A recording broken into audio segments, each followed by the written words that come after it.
Hello students. बच्चे, आज जो हमने अपना नेक्स्ट चैप्टर स्टार्ट करना है इंडियन इकोनॉमी का, chapter 4, that is strategy of industry growth.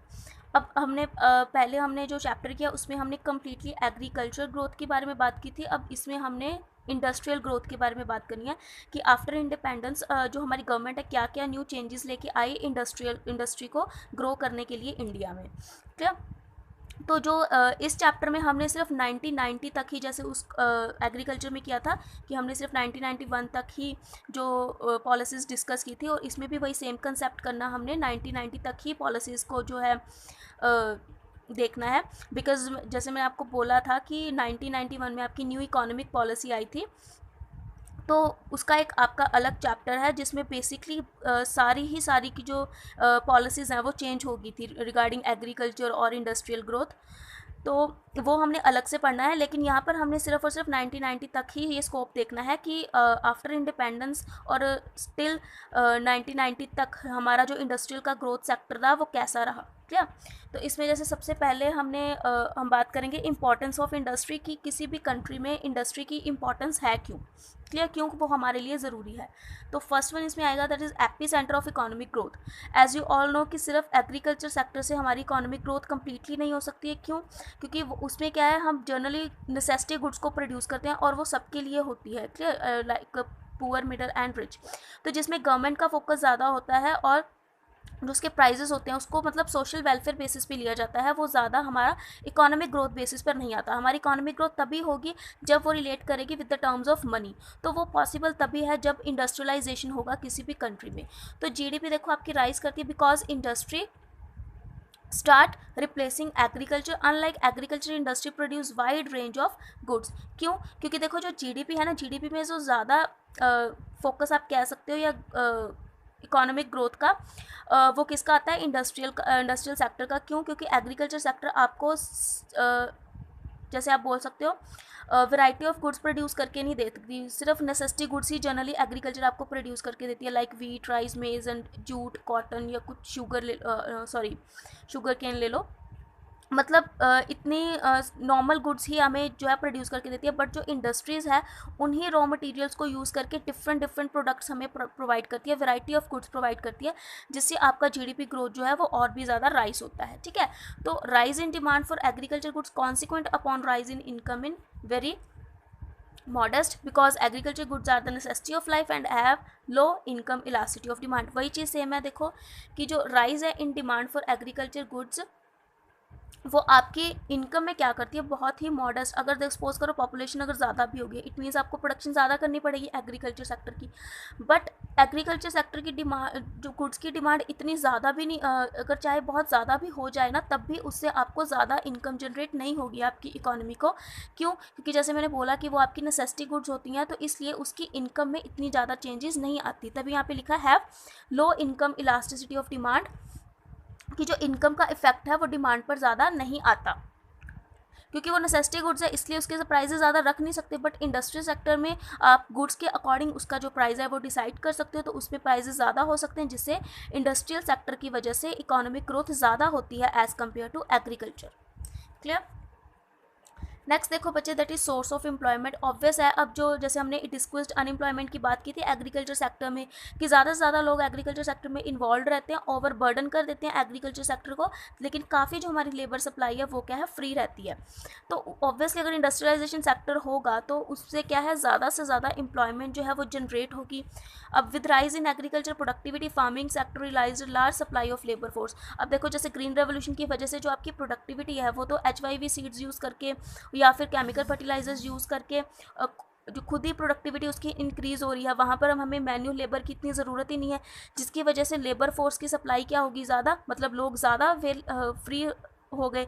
तो ऑब्वियस है जब इंडस्ट्रियलाइजेशन सेक्टर होगा तब लोग क्या है, ज़्यादा से ज़्यादा एम्प्लॉयड रहेंगे। क्लियर? इंडस्ट्री आप क्या करती है, ज़्यादा से ज़्यादा ऑक्यूपेशन प्रोवाइड करती है। थर्ड देखो बच्चे, that is source of mechanised means of farming. It means कि ऑब्वियस है कि फार्मिंग के लिए भी इंडस्ट्रियलाइजेशन ज़रूरी है। क्यों? क्योंकि जो मशीनरीज है वो कौन प्रोड्यूस करके देगा, कौन बना के देगा? इंडस्ट्रीज़ ही बना के देंगी। लाइक आपके ट्रैक्टर्स, थ्रेशर एंड हार्वेस्टर्स, जो आपकी फार्मिंग के लिए अब जो क्या है ज़्यादा इंपॉर्टेंट हो चुके हैं आजकल की एग्रीकल्चर सेक्टर के लिए। तो ऑब्वियसली जो इंडस्ट्री है वो किसको प्रमोट करती है? एग्रीकल्चर सेक्टर को भी प्रमोट करती है। ठीक है।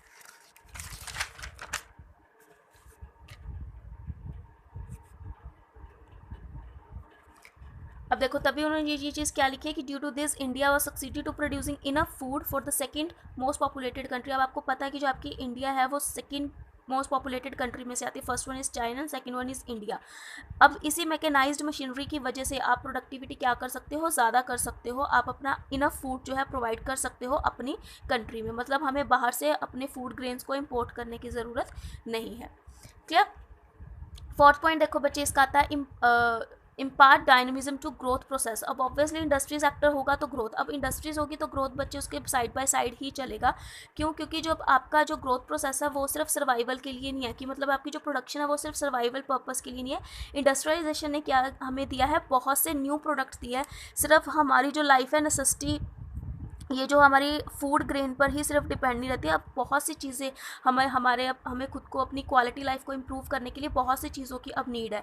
क्लियर? तो वो हमें कौन प्रोवाइड करके देता है? इंडस्ट्रियलाइजेशन। मतलब इंडस्ट्रियलाइजेशन ही हमें हमारी ह्यूमन लाइफ को क्या कर देती है? कंज्यूमरिज्म बनाती है। कंज्यूमरिज्म मतलब कि हम वेराइटी ऑफ गुड्स और सर्विसेज को क्या करते हैं? अब कंज्यूम करते हैं। कंज्यूम डजंट मीन कि सिर्फ दूसरी कंजम्पशन आपकी, जो भी चीज़ है, अगर आपको नेसेसिटी है उस चीज़ की अपनी लाइफस्टाइल को इजी बनाने के लिए, वो सारी गुड्स हमें कौन प्रोवाइड करता है?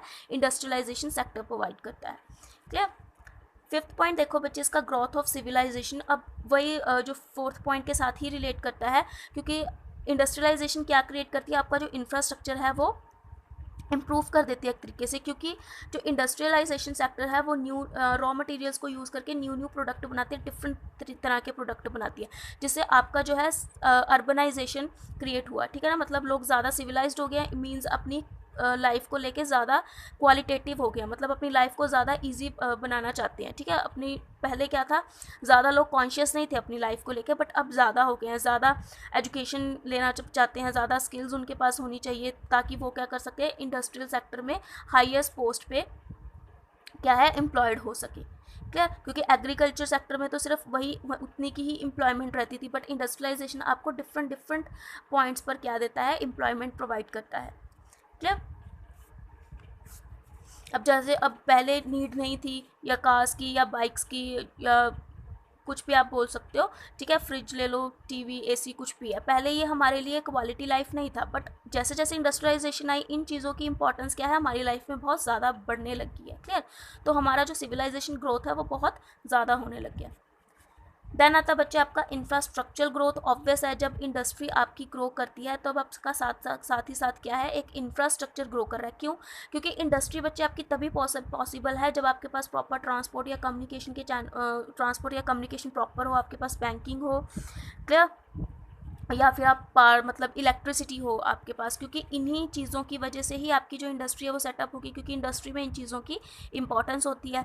विदाउट ट्रांसपोर्ट जो है इंडस्ट्री वर्क नहीं कर सकती, विदाउट पावर जो है इंडस्ट्री वर्क नहीं कर सकती, without banking industry completely work नहीं कर सकती। तो ये सब क्या है? इंटरलिंक्ड है। तो अगर इंडस्ट्री आप ज़्यादा से ज़्यादा स्प्रेड करोगे अपनी कंट्री में, तो ऑब्वियस है वो क्या है? आपका एक इंफ्रास्ट्रक्चर ग्रोथ भी निकल के आएगा। क्लियर? 7 पॉइंट देखो बच्चे, इंडस्ट्रियलाइजेशन असाइन को नन ऑफ ग्रोथ। इसका मतलब बेसिकली बच्चे होता है एसेंशियल, कि मतलब हमारे लिए जो चीज़ एसेंशियल है। अब ग्रोथ के लिए इंडस्ट्रियलाइजेशन एसेंशियल है। अगर इंडस्ट्रियलाइजेशन नहीं होगी तो आप कितने भी कोशिश कर लो, आप कंप्लीटली जो है वो ग्रोथ नहीं लेके आ सकते। ग्रोथ प्रोसेस और आपका जो इंडस्ट्रियलाइजेशन है वो क्या है? साइड बाय साइड चलता है, दोनों एक दूसरे के साथ है क्या है? प्रॉपरली रिलेटेड है। तो इंडस्ट्रियलाइजेशन होगा तभी आपका जो जीडीपी रेट ज़्यादा इंक्रीज होगा, अदरवाइज नहीं होगा। क्लियर?